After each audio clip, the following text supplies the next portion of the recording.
Boa noite, gente. Boa noite. Que a paz de Jesus esteja em nossos corações. Vamos então iniciando mais um trabalho que a Casa de Caridade nos oferece, trabalho de paz, de amor e de luz, para que possamos nos envolver nesse templo maravilhoso divino que nos traz tanta alegria. Alegria esta que temos que não somente buscar quando estamos aqui, mas levar também para os nossos lares.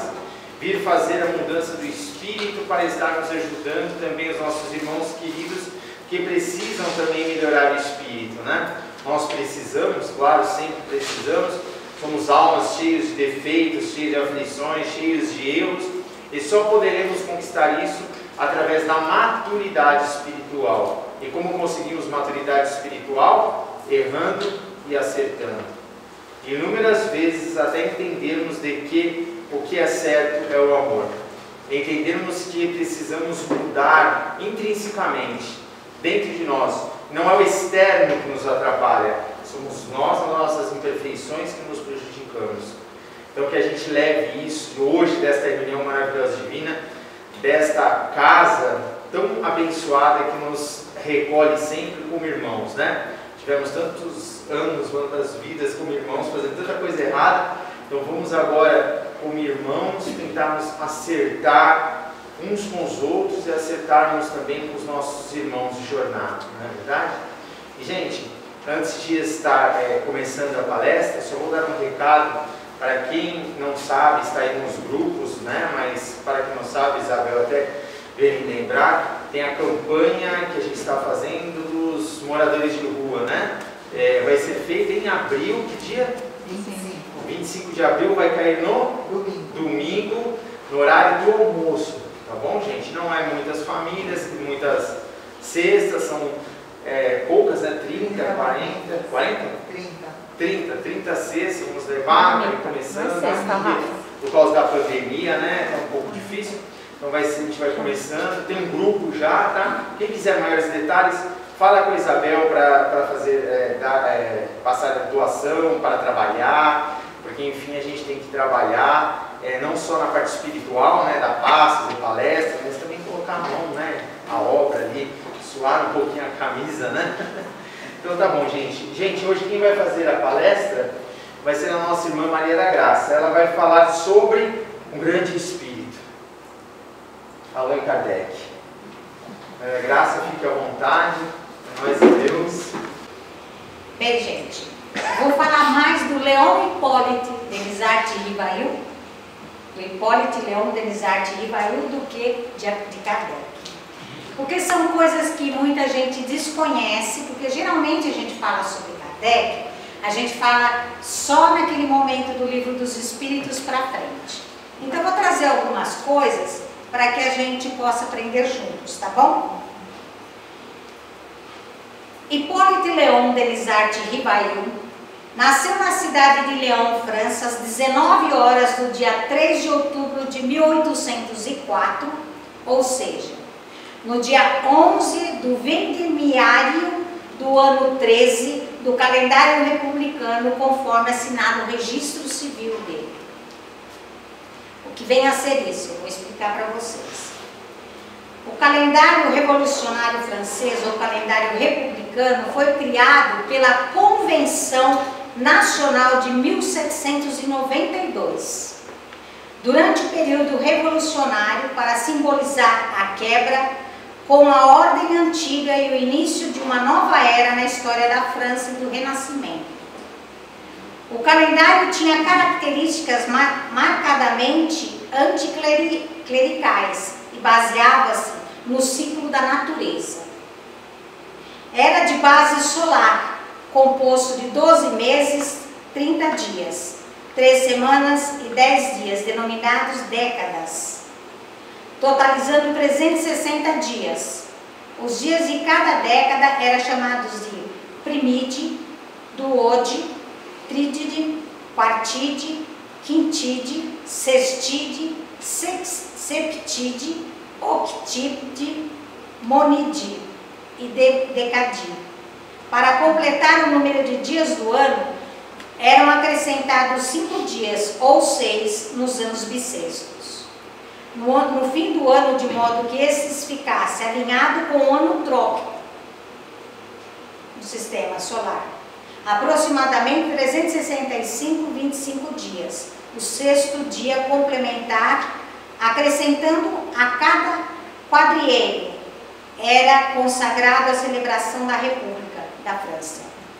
O ano começava no equinócio de outubro, 22 de setembro, no hemisfério norte, data da programação da República Francesa, e os nomes dos meses eram alusivos às condições climáticas da época e à correspondente fase do ciclo agrícola na França, que era da época da uva.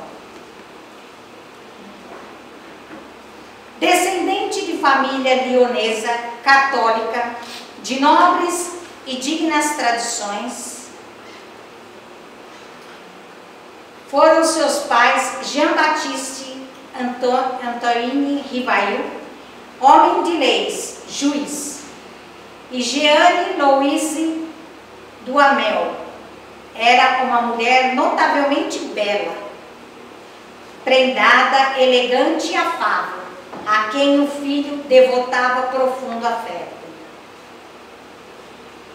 Conforme o assinaram os registros de batismo da paróquia de Saint-Denis, em Bresse, ó gente, você fala muito bem essas coisas não.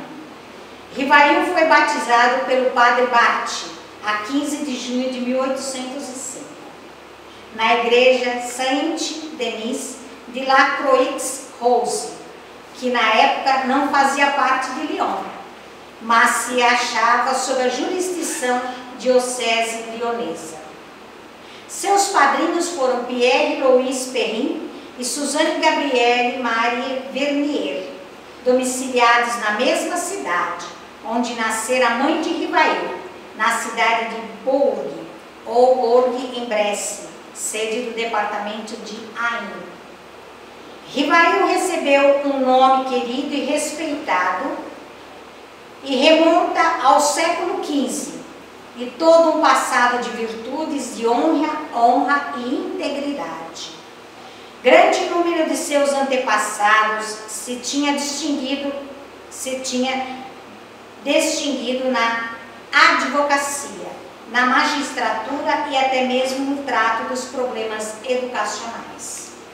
Bem cedo, o menino revelou altamente inteligente e perspicaz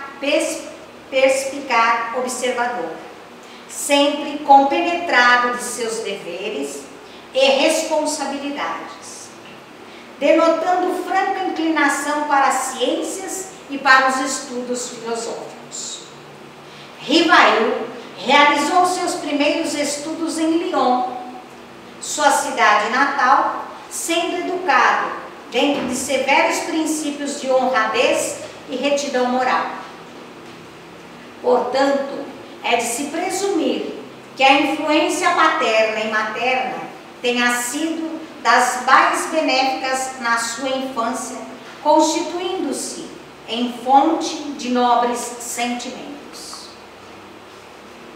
Com a idade de 10 anos, seus pais o enviaram a Yverdon, cidade suíça de Canton de Vaud, situada na extremidade do lago Neuchâtel e na foz de Tietê, a fim de completar e enriquecer sua bagagem escolar no célebre Instituto de Educação, ali instalado em 1805. O século XIX vivia sob o império do materialismo, embora despontassem aqui e ali vultos marcantes de alta espiritualidade, como que a impedir que a humanidade mergulhasse em trevas profundas. Dentre esses, sobressai a figura luminosa de Jean-Henrique Pestalozzi, que se tornou o pai espiritual de Rivail na Terra, ensinando e ilustrando a mente pela instrução e consolidando as luzes do Espírito pela educação. O professor João Henrique Pestalozzi, grande espírito, cujo apostolado pedagógico já se revelara em Neuhoff, Stans e Bertholdt. O Instituto Yverdun funcionava em um grande castelo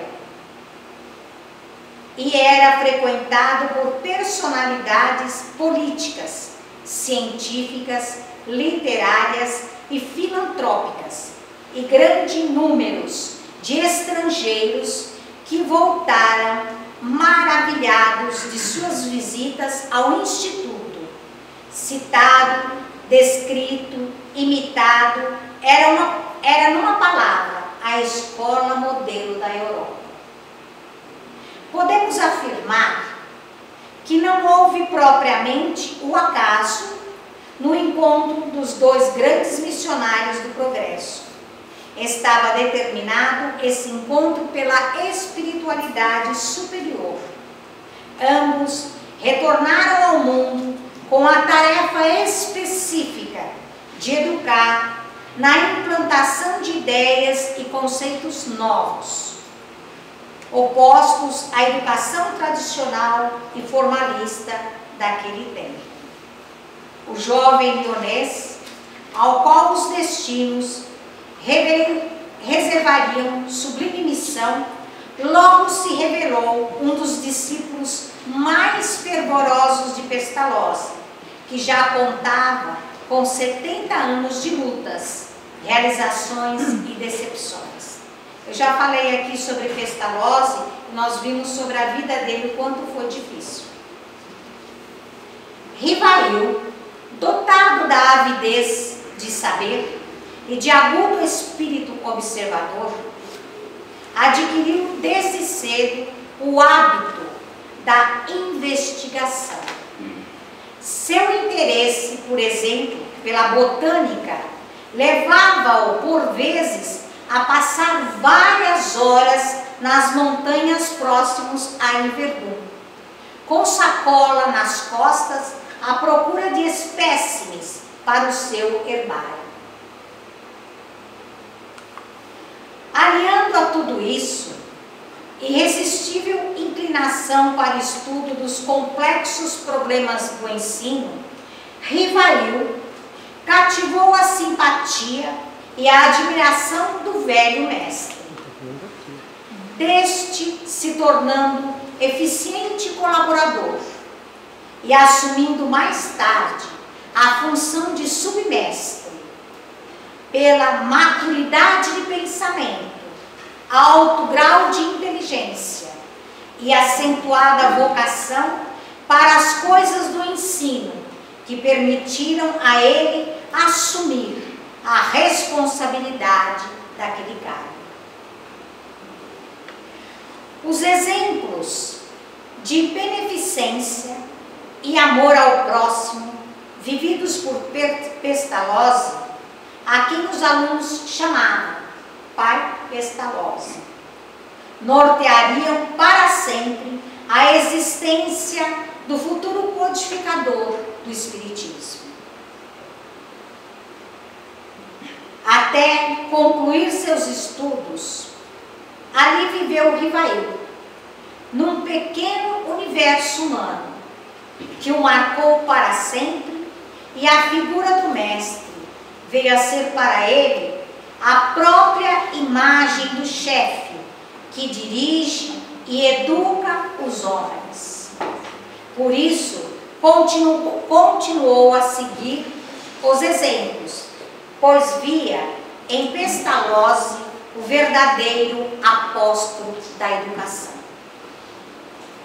Dizia Pestalozzi: a verdadeira religião não é outra coisa senão a moralidade, pois para ele os exemplos, a vivência dos princípios cristãos é que teriam a força de conduzir de modo frutificativo a infância e a juventude ao fiel cumprimento de seus deveres individuais e coletivos. Após se preparar devidamente junto a Pestalozzi, Rivail deixa o Instituto Yverdun em 1822, encontrando excelentes oportunidades em Paris, no Liceu Saint-Louis, para continuar suas atividades pedagógicas, e aproveita as horas vagas para traduzir obras inglesas e alemãs e para preparar o seu primeiro livro didático, seguindo as pegadas do mestre Pestalozzi, cujo método permitia transmitir aos jovens estudantes uma instrução prática, racional, funcional, sim, por assim dizer. Rivail não perdeu tempo. Ainda reviu e aperfeiçoou a obra antes de entregá-la à edição, antes dela ser editada. Rivail, com apenas 18 anos de idade, empregara esforços e talento na preparação de utilíssimo livro, acentuando-o em bases pestalozzianas e com muitas ideias originais e práticas do próprio autor. Ele jogava, além de tudo, as suas ideias. A obra em questão era recomendada aos instrutores e às mães de famílias que desejassem dar aos seus filhos as primeiras noções de aritmética e primava pela simplicidade e clareza, qualidades que são, aliás, o principal mérito de verdadeiro modelo e viva imagem da educação. Rivail seguia assim as diretrizes do legislador da escola moderna, que por sua vez se inspirava nas seguintes palavras de Jean-Jacques Rousseau, a genial figura pedagógica do século XVIII. A primeira educação é a que mais importa, e essa primeira educação compete incontestavelmente às mulheres. Essas eram as palavras de Rousseau. Só depois que o jovem discípulo de Pestalozzi chegou a Paris é que teve a sua curiosidade despertada para o magnetismo animal. A iniciação de Rivail nesse novo ramo de conhecimentos humanos deu-se aproximadamente em 1823, segundo ele próprio afirmou na Revista Espírita de 1858. E nos anos que se seguiram, aplicaria parte do seu tempo, mas sem prejuízo de suas tarefas educacionais, no estudo criterioso e equilibrado, teórico e prático, de todas as fases ou graus do sonambulismo. Rivail, com o tempo, pôde inteirar-se bem da força magnética que todos os seres humanos possuem em graus diversos, vindo ser ele próprio experimentado magnetizador. Rivail tomou parte ativa nos trabalhos da Sociedade de Magnetismo de Paris, a mais importante da França. Ele, porém, ficaria imparcial das rivalidades doutrinárias que haviam surgido entre os magnetizadores parisienses. soube fazer amigos nessa e naquela corrente de ideias. E um deles, o magnetizador Fortier, a quem muito tempo, foi quem, em 1854, lhe falaria pela primeira vez das chamadas mesas falantes. Fortier falou para ele, eram mesas falantes. Tendo assim adquirido sólidos conhecimentos de magnetismo, ciência, que ele, mais tarde, em diferentes ocasiões, demonstrou possuir em profundidade ao elaborar o corpo doutrinário do Espiritismo. Foi capaz de perceber, logo ao início de suas observações pessoais, junto às mesas girantes e falantes, a íntima solidariedade entre Espiritismo e magnetismo, o que o levaria a afirmar: dois fenômenos magnéticos, do sonambulismo e do êxtase, as manifestações espíritas. Não há senão um passo, sua conexão é tal que é, por assim dizer, impossível falar de um sem falar do outro. Vivendo em Paris, no mundo das letras e do ensino, quis o destino que um dia a senhorita Amélie Baudet deparasse com o professor Hippolyte Léon Delisart Rivail. De estrutura baixa, mas bem proporcionada, de olhos pardos e serenos, gentil e graciosa, vivaz nos gestos e na palavra, denunciando penetração de espírito, Amélie Baudet, aliando ainda a todos esses predicados um sorriso terno e bondoso. Logo se fez notar pelo professor Rivail, em quem reconheceu de imediato um homem verdadeiramente superior. Em 6 de fevereiro de 1832, firmava-se o contrato de casamento. Ela tinha 9 anos a mais do que ele, mas tal era a sua jovialidade física e espiritual que, a olhos vistos, aparentava a mesma idade do marido. Jamais essa diferença constituiu entrave à felicidade de ambos.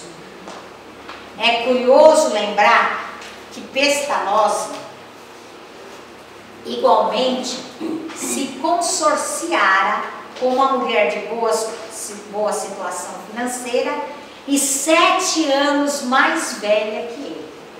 Naquela época os homens gostavam de mulher mais velha.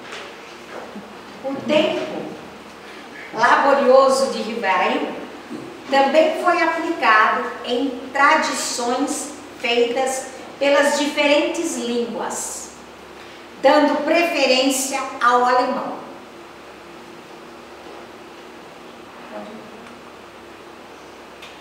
Que ele sabia falar e escrever tão bem quanto o francês, que cultivara no Instituto de Verdun. E os alunos franceses aprendiam alemão e os alemães o francês. Para o idioma germânico, Rivail transladou trechos de autores clássicos da França, especialmente os escritos por Fénelon, vocês viram aí o Fénelon, né?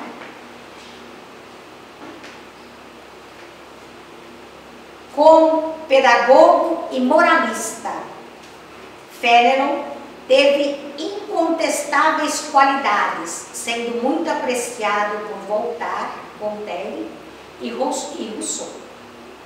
Aliás, de algumas doutrinas deste último, que tanta influência teve sobre Pestalozzi. Ele foi como que o precursor. Cristãos e livres pensadores o admiraram. De 1835 a 1840, fundou em sua casa, na Rua Sèvres, cursos gratuitos de física, química, anatomia comparada, astronomia e outros. Empresa digna de elogios, em qualquer tempo, mas principalmente numa época em que bem poucos eram os interessados que se aventuravam por aqueles caminhos. O povo não gostava muito de estudar. Isso é verdade. Não faltaram a Rivail oportunidades para demonstrar suas reais qualidades de emérito educador. Assim, por exemplo, todas as vezes que se falava em alterar a lei do ensino, ele saía a campo para expor as suas ideias, seus planos e projetos, levado apenas pelo interesse de servir a obra da educação.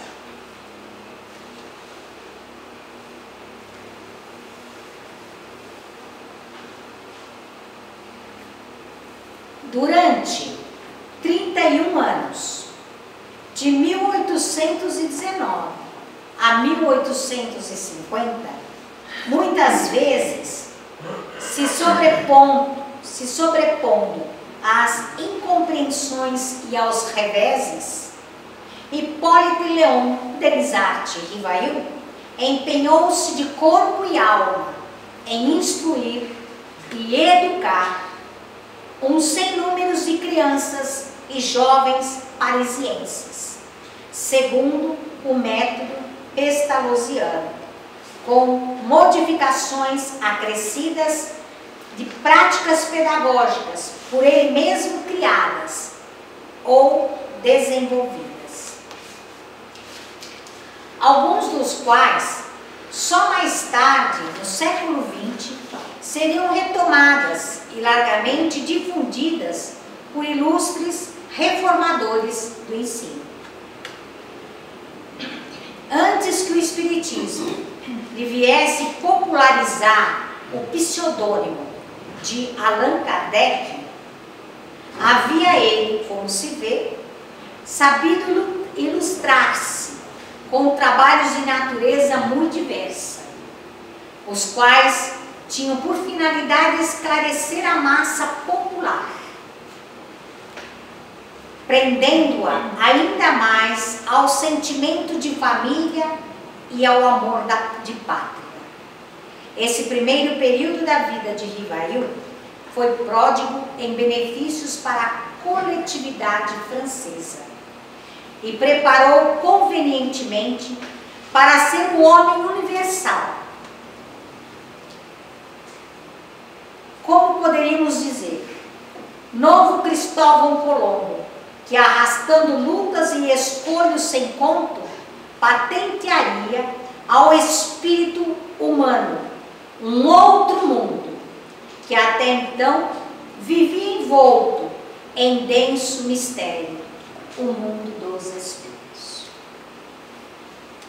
Em 1854, por 2 vezes, encontrou-se Rivail com seu amigo Fortier. Ficaram então sabendo das mesas girantes, que podiam ser magnetizadas, quais as pessoas, e que não só era possível magnetizá-las, como até mesmo conseguir que falassem. No ano seguinte, começo de 1855, um velho amigo seu havia 25 anos, Dr. Carlotti, Sr. Carlotti, homem de temperamento ardoroso e enérgico, de cuja exaltação Rivail desconfiava. Falara-lhe, ao mesmo tempo, que lhe contava tantas coisas surpreendentes na intervenção dos espíritos nos fenômenos das mesas girantes.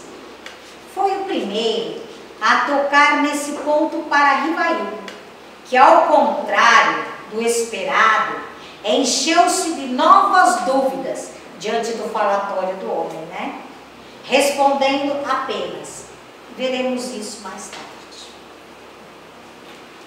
Porém, em maio de 1855, com o Sr. Fortier, na casa da Madame Plainé-Maison, que Rivail assistiu pela primeira vez os fenômenos das mesas que giravam, saltavam, corriam pelo espaço, em condições tais que não deixavam lugar para qualquer dúvida.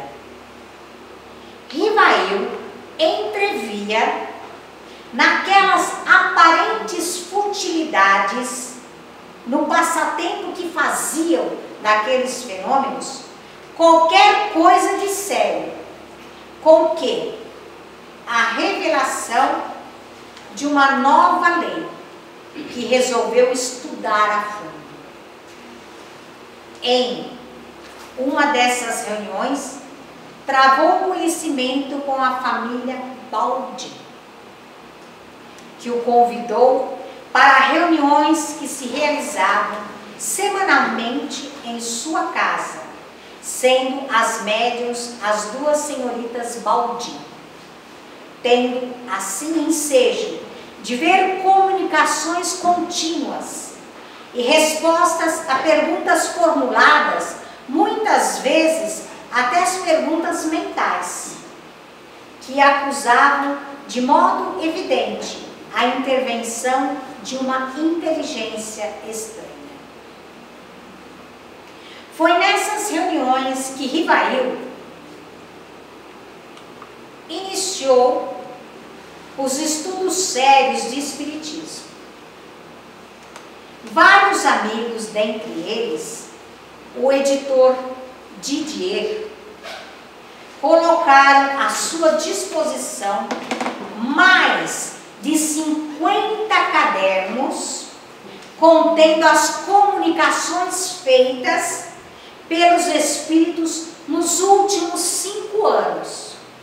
Nós vemos ali, já tinha comunicação dos espíritos por essas duas jovens, que elas anotavam no caderno. O estudo desses cadernos constituiu para Rivail o trabalho mais profundo e mais decisivo. Foi deste estudo que ele se convenceu da existência do mundo invisível e dos espíritos. Continuou, porém, a assistir às sessões na casa do Sr. Baldin, agora já com um alvo preciso: verificar se as revelações dos médiuns estavam de acordo com o que os cadernos lhe revelaram. As respostas não foram inúteis. Rivail é obrigado a reconhecer a evidência dos fatos, ou seja, que a melhor boa vontade dos médiuns nunca poderia fazer as vezes da instrução e da ciência do espírito interrogado, ficando amplamente convencido de que nenhuma fraude está na base do fato espírita. Por meio de revelações e de observações, aplicando a essa nova ciência o método experimental, nunca elaborando teorias pré-concebidas, preconcebidas. Observava cuidadosamente, comparava, deduzia consequências dos efeitos, procurava remontar as causas por deduções e pelo encadeamento lógico dos fatos, não admitindo por válida uma explicação, senão quando resolvia todas as dificuldades da questão. Ele era metódico. Ele ia buscar até o último se tinha fraude ou não, se tinha razão ou não. Compreendeu, antes de tudo, a gravidade da exploração que ia empreender. Percebendo aqueles fenômenos, a chave do problema tão obscuro, a chave do problema tão obscuro e tão controvertido do passado e do futuro da humanidade. A solução que procurava em toda a sua vida. Era, em suma, toda uma revolução nas ideias e nas crenças. Fazia-se necessário, portanto, andar com a maior precaução e não levianamente, sendo positivista e não idealista, para não se deixar iludir. Em uma das reuniões, teve contato com um espírito de nome Zéfiro, que passaria a orientar seus trabalhos, sendo seu espírito protetor, que se dizia familiar, tendo revelado que ambos haviam vivido juntos em outra vida, entre os druidas do povo celta, na região da Gália. Informou que Rivail, na época, chamava-se Allan Kardec, e que a partir de então usaria tal nome como seu pseudônimo, diante da missão que assumiria. Allan Kardec se defendeu admiravelmente da pecha de haver escrito sobre a influência de ideias preconcebidas ou sistemáticas. Homem de caráter frio e severo, observava os fatos e das observações deduzia as leis que os regem. Foi o primeiro que, a propósito desses fatos, e constituiu um corpo de doutrina regular e metódico, demonstrando que os fatos falsamente chamados sobrenaturais são sujeitos às leis. Os subordinou à categoria dos fenômenos da natureza. Kardec dizia que eram fenômenos da natureza, e fez ruir, assim, o último reduto do maravilhoso, de uma das causas da superstição. Durante os primeiros anos de preocupação com os fenômenos espíritas, estes foram mais objeto de curiosidade do que meditações sérias. Ele foi mais por curiosidade no primeiro momento, nos primeiros anos. Só depois de muita análise, estudo, é que foi catalogando cada fato. O Livro dos Espíritos fez com que fossem encarados com outra face. Desprezaram-se as mesas falantes, que tinham sido o prelúdio, e se ligou o fenômeno a um corpo de doutrina que compreendia questões concernentes à humanidade. Porém, um ato inquisitorial por esse jovem que está ali e arbitrário em Barcelona, o bispo Antônio Palau e Ternens ordenou que fossem lançadas ao fogo em praça pública as obras de Kardec, por serem imorais e contrárias à fé católica, no intuito de proibir sua circulação. Presidindo aquele espetáculo de fanatismo, um padre,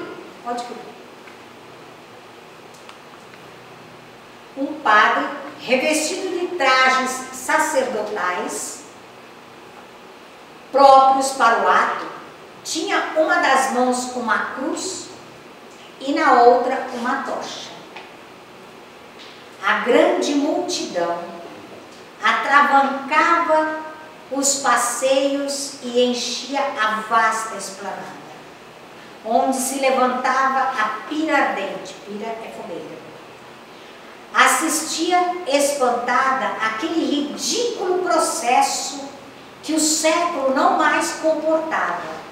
E quando o fogo acabara de consumir os 300 volumes e o padre, com seus auxiliares, se ia retirando, a população cobria-os com assoadas imprecações aos gritos de abaixo a Inquisição.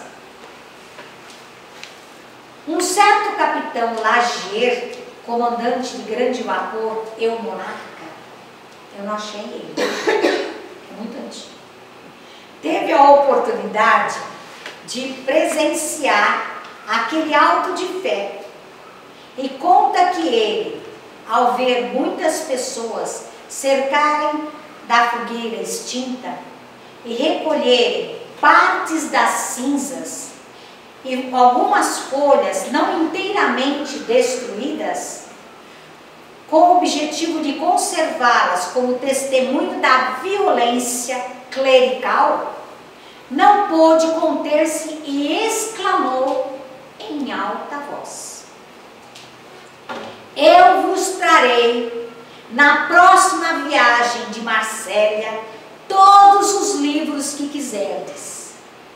E dessa forma, através dos navios que frequentemente aportavam em Marsella, muitos exemplares das obras de Kardec entravam na Espanha, vendidos ou distribuídos gratuitamente pelos comandantes e subordinados. Kardec disse ter recebido um punhado daquelas cinzas históricas, nas quais ainda se via fragmento de O Livro dos Espíritos. Havia sido ainda presenteado com uma aquarela, feita em loco por um distinto artista, representando a cena do Auto de Fé. As cinzas e os restos das folhas queimadas, ele as conservou numa urna de cristal, que foi destruída pelos nazistas na Grande Guerra, na Segunda Guerra Mundial. Na ocasião, Kardec achou que o caso, a seu ver, levantava grave questão de direito internacional, pois havia uma permissão legalmente solicitada, podendo agir por via diplomática, levando o governo espanhol a devolver as obras. Mas os espíritos dissuadiram-no disso, aconselhando que seria preferível para a propaganda do espiritismo deixar tal desonra seguir seu curso. Da aparição do livro data a verdadeira fundação do espiritismo, que até então possuía elementos esparsos, sem coordenação, cujo alcance não tinha sido compreendido por todos. Foi também desde aquela época que a doutrina prendeu a atenção dos homens sérios e adquiriu rápido desenvolvimento.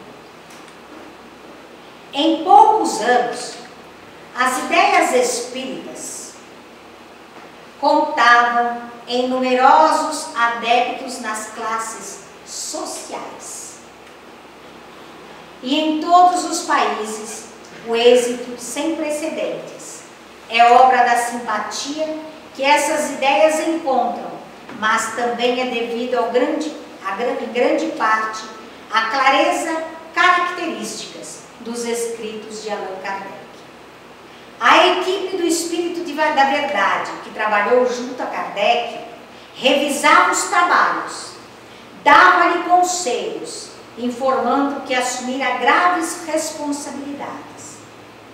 Kardec se pronunciou da seguinte forma a essa falange, ao Espírito da Verdade: Espírito Verdade, agradeço os teus sábios conselhos, aceito tudo, sem restrição e sem ideia preconcebida. Senhor, pois que te dignaste lançar os olhos sobre mim, para cumprimento dos teus desígnios, faça-se a sua vontade. Está nas tuas mãos a minha vida. Dispõe do teu servo. Reconheço a minha fraqueza diante de tão grande tarefa. A minha boa vontade não desfalecerá. As forças, porém, talvez me tragam. Supre a minha deficiência. Ampara-me nos momentos difíceis e com o teu auxílio e dos teus celestes mensageiros, tudo enviarei para corresponder aos teus desígnios. Em 1856 em diante, o Espiritismo e o codificador, eleito pelo alto, progressivamente se identificaram numa decisiva faixa de tempo, da mesma sorte que o futuro Allan Kardec e Hippolyte Léon Denisart Rivail se identificariam paulatinamente numa doação completa à causa da humanidade. Em vez do princípio, fora da caridade, fora da igreja, não há salvação, que mantém a divisão e a animosidade entre as diferentes seitas e que tanto sangue tem feito correr, o Espiritismo tem por máxima: fora da caridade não há salvação. Isto é, a igualdade dos homens perante Deus, a liberdade da consciência, a tolerância, a benevolência e a benevolência mútua, em vez de fé cega, que aniquila a liberdade de pensar. Ensina. A fé inabalável é somente aquela que pode encarar a razão face a face em todas as épocas da humanidade. Para a fé é preciso uma base, e esta é a inteligência perfeita do que se deve crer. Para crer, não basta crer, não basta ver, é preciso, sobretudo, compreender. A fé cega não é mais deste século. Ora, é precisamente o dogma da fé cega que produz hoje o maior número de incrédulos, por querer impor-se, exigindo a alimentação das mais preciosas faculdades do homem, o raciocínio e o livre-arbítrio. Isso está no Evangelho segundo o Espiritismo. Mais tarde, Rivail teria a ocasião de dizer e repetir que jamais se considerou fundador da doutrina dos Espíritos, mas seu iniciador. só reivindicava um título, o de irmãos em crença. Trabalhador infatigável, sempre o primeiro a iniciar o trabalho e o último a deixá-lo. O lema do trabalho: gastou o ácido invólucro. O corpo, entorpecido, recusava-lhe os serviços, mas o espírito, cada vez mais vivaz, mais enérgico, mais fecundo, lhe alargava o círculo da atividade. Na luta desigual, a matéria nem sempre podia resistir. Um dia foi vencida.